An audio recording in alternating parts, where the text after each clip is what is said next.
probably noticed it. The louder someone is, the more certain they sound. And unfortunately, the more people tend to believe them. Whether it's on cable news, TikTok, or behind a pulpit, confidence gets mistaken for credibility all the time. And the truth is, that's not a new problem. It's one of the oldest human habits, confusing volume for value, or certainty for wisdom, mistaking charisma for truth. Welcome to another bonus edition of the MTB Podcast, a segment of the weekly episode that I call Afterthoughts. This is my favorite part of these weekly presentations because it gives me a chance to dig a little deeper into something that came up during the main episode. Today, we're going to talk about why we fall for confident voices, even when they're wrong, and how we can retrain ourselves to think more critically, stay curious, and build confidence that's grounded in integrity rather than ego. Because the issue isn't just that loud people mislead others. The real danger is that thoughtful, empathetic people stop speaking up. They start doubting themselves, thinking, well, maybe they are right. They sound so sure of themselves. So, if you're ready, let's dive into this week's episode of Afterthoughts and see if we can fix some of that. Okay, here's what psychologists have found. Our brains are wired for cognitive ease. That's just a fancy way of saying that we like things that feel familiar, smooth, and easy to understand. When someone says something confidently, clearly, without hesitation, our brains automatically rate that information as more believable. Think about it. When someone stumbles, pauses, or admits uncertainty, we subconsciously assume they're at least a little less credible. Yet, ironically, the person who hesitates is usually the one who's thinking carefully. That's why con artists, politicians, and preachers throughout history have all used the same trick: unwavering certainty.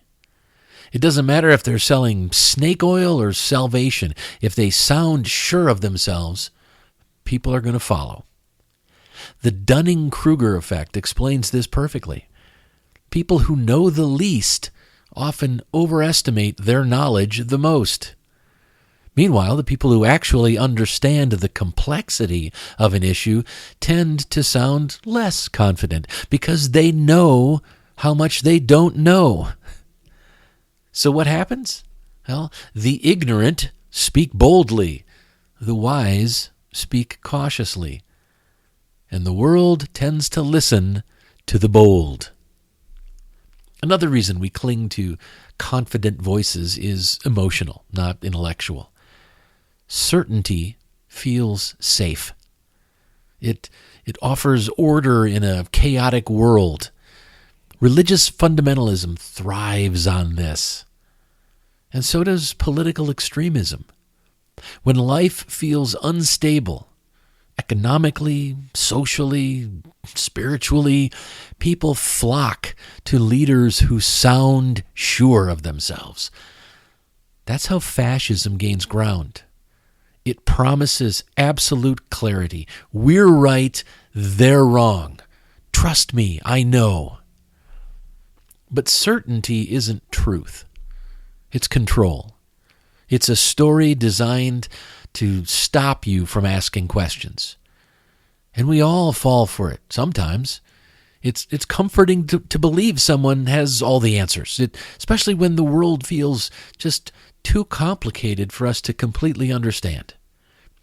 That's why movements built on blind faith, whether religious or political, are so emotionally powerful. They don't appeal to logic. They generally appeal to fear. But curiosity, that quiet, patient voice inside of each and every one of us, that's what keeps us human. Curiosity reminds us that Not knowing isn't weakness.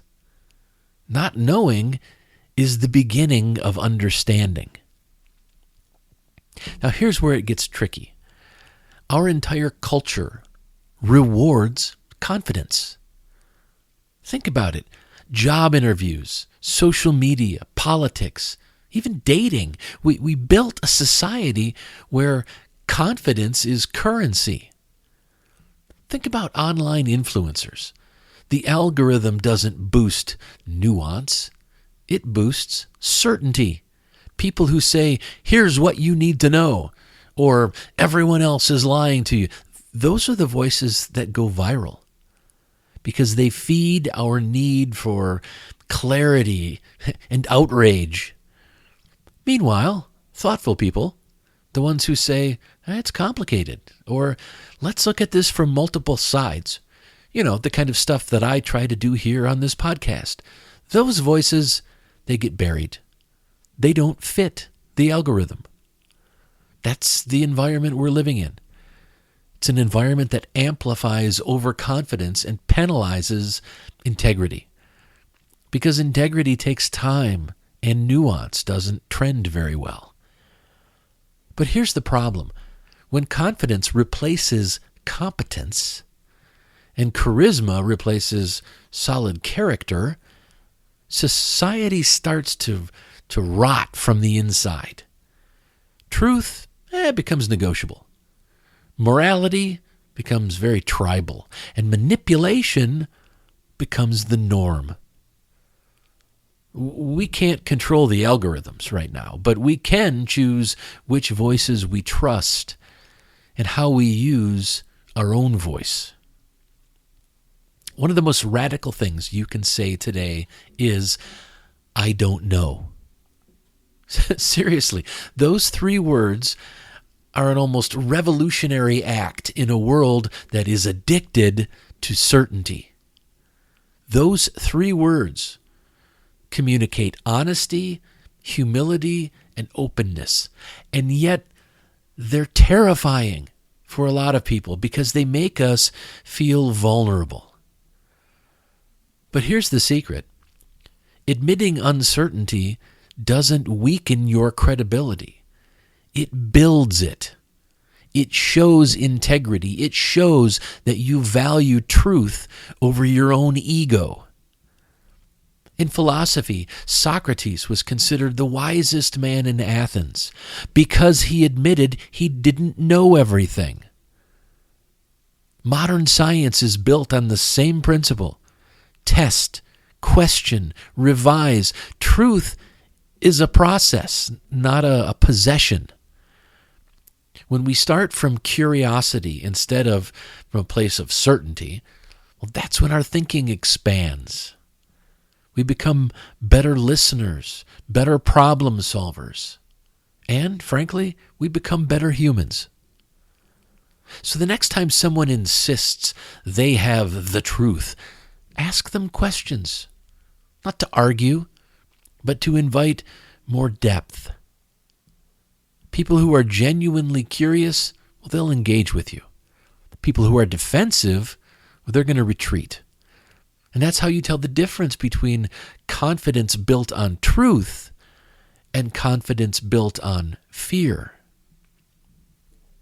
Now, let's be honest. The loudest voices today are not the most thoughtful ones. Evangelical preachers calling for theocracy, pundits spewing conspiracies with absolute conviction, politicians invoking God's will while passing laws that hurt real people. Well, they're confident, but they're not right. And the reason they keep gaining ground is because good people, thoughtful, fair, compassionate people keep second-guessing themselves. And then they keep quiet. Now, we don't need to match their arrogance, but we do need to match their confidence. But confidence grounded in truth and in empathy and in solid, verifiable evidence. That's how integrity stands its ground. That's not by shouting, but by speaking with calm conviction and refusing to back down when facts are on our side. It's okay to be uncertain about some things, but we can be absolutely certain about this.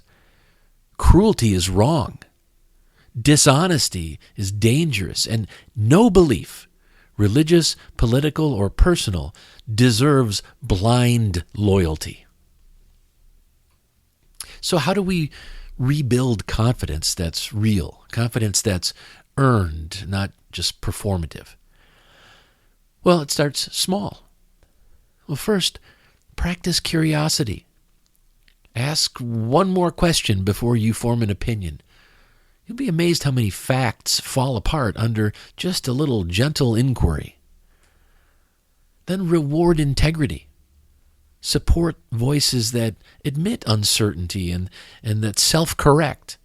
Celebrate the thinkers who say, here's what we know and here's what we don't. Make sure you speak calmly but consistently. You don't have to argue with everyone. Just don't let misinformation stand unchallenged. A single, well-placed truth can disrupt an entire chain of lies.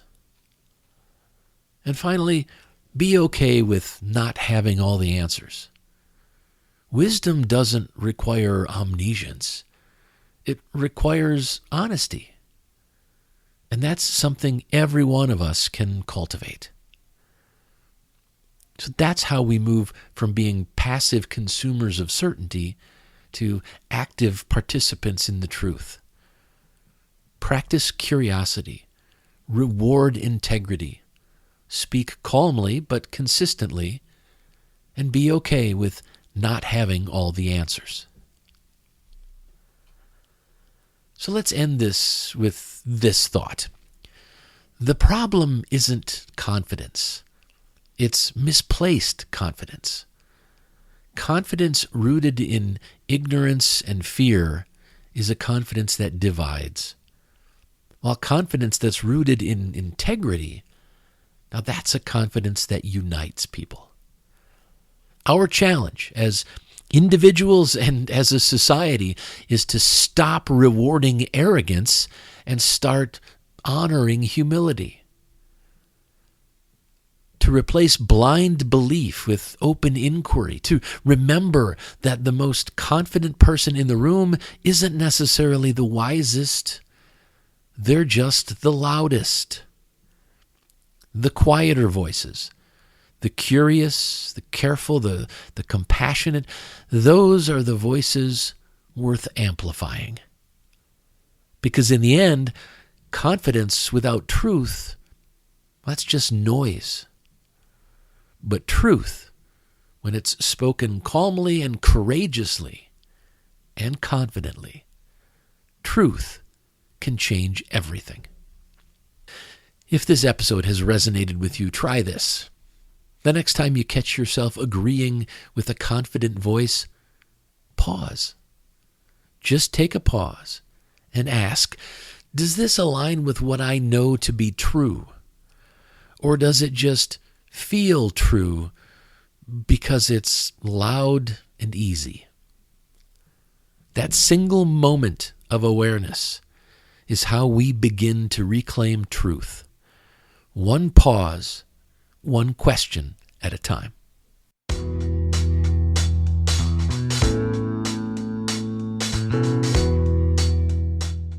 Thanks for joining me for this episode of Afterthoughts. If you want to keep up on everything I'm doing, please head over to thecodaproject.com and subscribe to my newsletter. You'll get notifications whenever I publish anything, and I'll also keep you updated on the weekly live streams of Mythologizing the Bible. Also, if you subscribe for free over at thecodaproject.com, you'll start receiving my publication called The Weekly Compass. This is a brief guide on a single core value. Think of it as a mini lesson plan for personal growth. It's perfect for families, students, and adults because I include discussion questions designed for each age group. Each issue centers on a short reflection about a specific core value, followed by discussion questions that are tailored for different age groups, from kids to college students to adults.